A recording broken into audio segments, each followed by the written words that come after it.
Halo sobat investor, jumpa lagi di channel Investor Jelata. Kali ini saya akan sharing tentang laporan keuangan kuartal 2 dari Harum Energi ya. Dimana Harum Energi ini pernah saya bahas ya di satu video ya, mengenai keagresifan Harum ya, mendiversifikasi usahanya ke sektor nikel ya. Nah, waktu itu ada judulnya ini ya, calon beggar gitu ya, tanda tanya ya, apakah ini calon beggar atau tidak ya, karena faktor sektor nikelnya itu ya. Nah, untuk teman-teman yang berminat untuk menonton ya tentang lebih detailnya lagi ya gitu ya, usahanya Harum Energi ya, bisa dicari video ini, nanti linknya juga saya taruh di pojok kanan atas ini ya, ataupun di kolom deskripsi. Oke, kalau ini sekilas saja ya, usaha dari Harum Energi ya, utamanya masih di penambangan batu bara, lalu ada penambangan dan juga pengolahan biji nikel ya, dan juga di logistik. Dan kita flashback ke laporan keuangan 2022, Harum revenue naik sangat besar ya, 179,53% naiknya, dan profitnya naik 322,75% ya, dimana tahun 2021 profitnya hanya 1,06 triliun, di tahun 2022 menjadi 4,48 triliun ya. Dimana pada saat itu nikel ya, jadi dia memiliki beberapa anak usaha di bidang nikel, salah satunya di sini ya, Westron Metal Industry ya, dimana masih belum memberikan keuntungan ya di tahun 2022 ya, jadi masih merugi ya, 22.490.000 ya US dollar ya, masih dalam dolar. Lalu perusahaan kedua yang berkaitan dengan nikel ini PT Invey Metal Industry ya, dimana dia sudah memberikan laba ya, bagian atas labanya yaitu 28.900.000 sekian dolar ya. Dan satu lagi adalah PT NIC ya, dimana ini juga sudah memberikan laba ya sebesar 10,2 juta US dollar ya, yang naik ya dibandingkan 2021 nya. Nah, bagaimana dengan laporan keuangan keduanya ya, kuartal 2 nya ya? Sebelum kita mulai, untuk teman-teman yang baru saja mampir di channel ini ya, atau yang sudah sering mampir tapi belum subscribe, silahkan di subscribe dan klik lonceng ya. Dan sekali lagi terima kasih untuk semua teman-teman yang sudah mensubscribe dan sering like dan komen di channel ini. Oke, kita lanjut ke laporan keuangan kuartal 2 nya ya,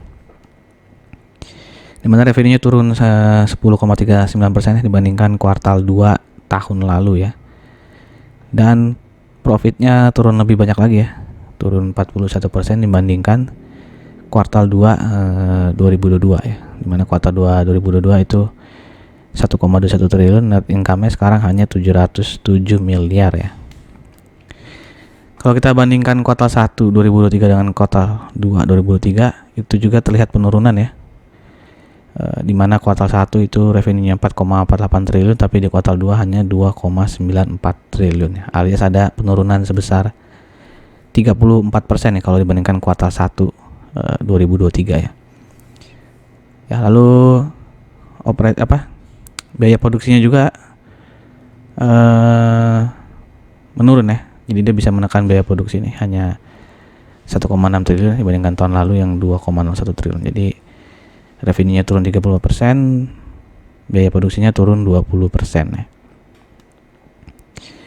Lalu biaya operasinya nih naik ya, operation expense-nya naik sebanyak 27,61%.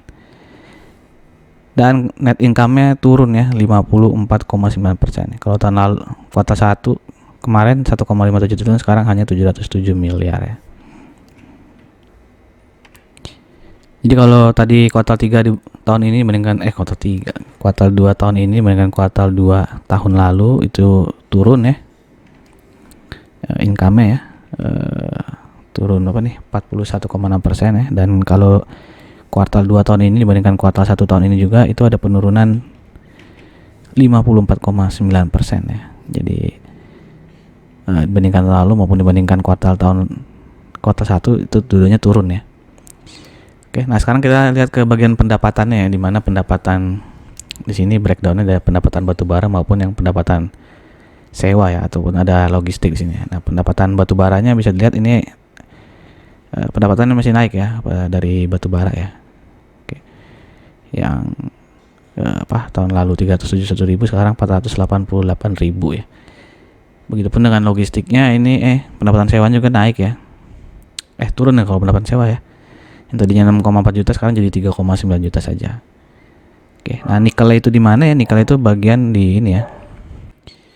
Jadi kalau di laporan keuangan kita lihat ya, nikelnya itu di bagian bukan di bagian pendapatan dari kontrak dengan pelanggan maupun pendapatan sewa, tapi ada di bagian atas laba entitas asosiasi ya. Jadi sebagian besar ini laba atas entitas asosiasi itu dari perusahaan yang terkait dengan kegiatan nikel ya, pertambangan nikel maupun pengolahan nikel. Ya, ini ada yang pertama nih, Nickel Industry Limited ya, bisa dilihat di sini bagian laba untuk Harum Energinya sebesar 4,7 ya juta dolar ya. Oke. Lalu untuk yang WMI ini ya, Weststrong ini ya, itu masih merugi ya, belum memberikan profit, ini rugi 25 ribuan dolar. Lalu untuk yang Inve Metal Industry ya, itu labanya 12,8 juta dolar ya, dimana kalau tahun lalu itu sampai akhir tahun itu labanya 28 juta dolar ya dari si PT Inve Metal Industry ini. Oke, nah dan perlu teman-teman ketahui juga ya, harga nikel ini masih tidak setinggi tahun lalu lah gitu ya. Itu mungkin yang menyebabkan salah satu profitnya Harum tidak naik banyak gitu ya. Dan kalau kita lihat secara close up nih tahun 2023 ya, kalau di kuartal 1 kan dia masih sempat harganya tinggi nih ya, di atas 30.000 ya, sampai kuartal 1 kan sampai bulan Maret ya, sampai sini lah gitu ya. Nah dari Maret ke Juli kan harganya kalau di rata-rata ini pasti lebih rendah dibandingkan harga rata-rata dari Januari sampai ke Maret gitu ya. Jadi seperti biasa ya, kalau emiten batubara maupun komoditas gitu ya, mineral ya, dia cuannya tergantung dari harga pasar komoditasnya tersebut gitu ya. Nah kalau dari kuartal kedua itu disetahunkan ya, bisa dilihat di sini PER dari Harum itu 4,79 ya. Kalau dilihat histori tahun-tahun sebelumnya ya, 6 tahun sebelumnya, PER ini 4,79 ini termasuk rendah ya, karena sempat sampai ke 26, 13 nih ya.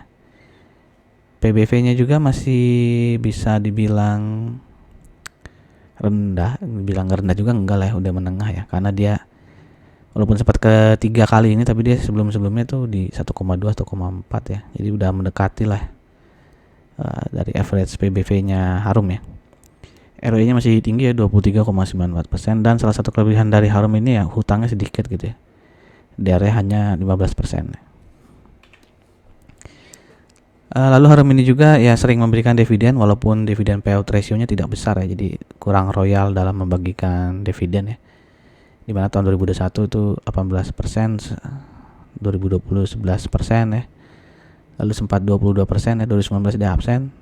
Nah, mungkin yang agak royal di tahun 2017 saja nih, 106% ya DPR ya. Laba tahun 2022 itu dibagikan di Desember ini ya, 14 Desember nih, Rp75,1. Waktu itu sebutnya dividen interim ya, lalu di Juni lalu dia memutuskan tidak akan memberikan dividen final nih ya. Jadi hanya satu kali di Rp75,1 ini. Oke, ini chart dari Harum ya, bisa dilihat dia turun terus ya, sampai dia terendahnya nih di bulan Maret lalu ya, itu di sekitar sampai 1.200-an ya. Lalu setelah itu dia terlihat mulai ada pola uptrend ya. Jadi dia sempat break di harga 1.700 ini nih. Ya. Lalu dia sempat balik lagi turun ya. Dan sekarang dia naik lagi nih, tapi dia terpentok di resisten yang ini ya, 1.705 ini. Ya, ada kemungkinan dia akan turun ke bawah ya. Yang mungkin sampai di kotak hijau ini gitu ya, kalau mungkin ada yang mau short trading bisa nunggu sampai dia menyentuh kotak hijau ini ya, dan rebound ya. Kalau menyentuh kotak hijau terus langsung bablas ke bawah ya, dia bisa lanjut sampai ke area sini ya, ke area 1.300 1.400 ya. Oke. Jadi mungkin kalau dia mantul ya di kotak hijau ini, mungkin dia akan retest lagi nih resisten 1.705-nya ya, sebelum lanjut ke 1.800-an ini. Oke, silakan teman-teman tuliskan komen teman-teman ya, apakah Harum ini layak kita koleksi atau dimasukin ke watchlist saja, atau ya udahlah lupain aja ya, mendingan beli emiten lain gitu ya. Silakan tuliskan komen teman-teman. Oke. Sampai jumpa lagi di video-video berikutnya. Salam jelat.